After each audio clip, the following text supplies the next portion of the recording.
उस महिला के मृत शरीर से, आंखों से, वजाइना से खून बह रहा था। उसकी छाती पर वार हुआ था, पेट पर वार हुआ था, टांगों पर वार हुआ था, दोनों हाथों के नाखून टूटे पाए गए। निश्चित रूप से जब उसका बलात्कार हो रहा था, वो महिला अत्याचार से जूझ रही थी। सवाल ये उठता है कि क्या किसी ने उस फ्लोर पर उस महिला के चिल्लाने की आवाज को नहीं सुना? मीडिया की रिपोर्ट्स के अंतर्गत ये भी जानने में आया है कि 150 mg सीमन उस महिला में पाया गया। क्या ये एक रेपिस्ट का काम है?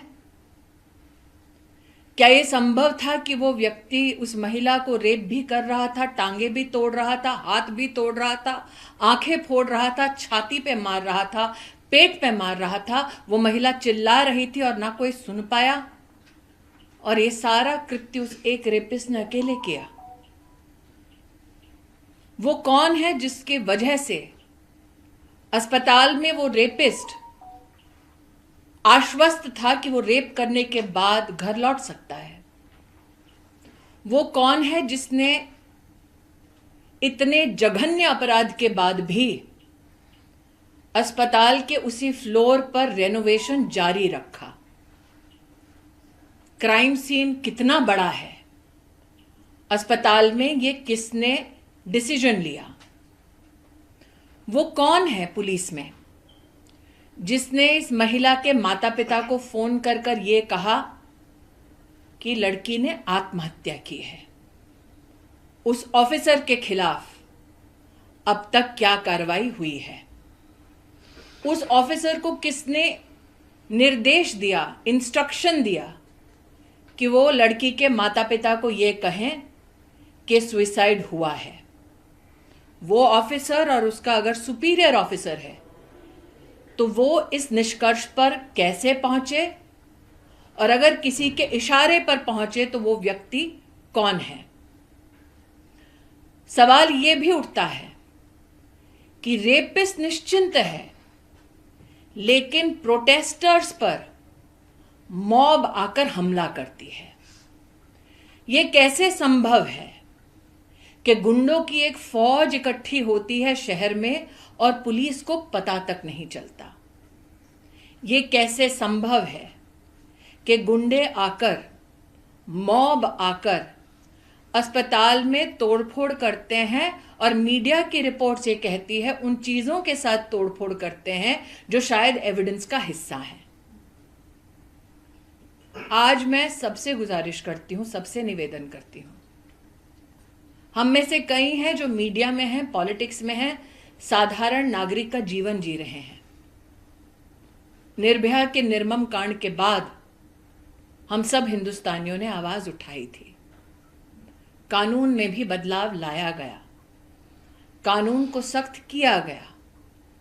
जुडिशरी में आज महिला के ऊपर हुए अत्याचारों के केस कितने समय से लंबित हैं, इस वक्त मैं उस पर चर्चा नहीं कर रही।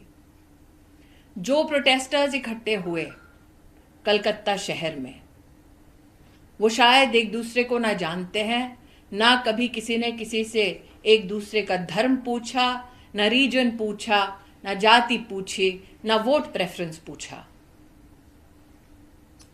विषय है कि उस लड़की को न्याय मिलेगा या नहीं मिलेगा।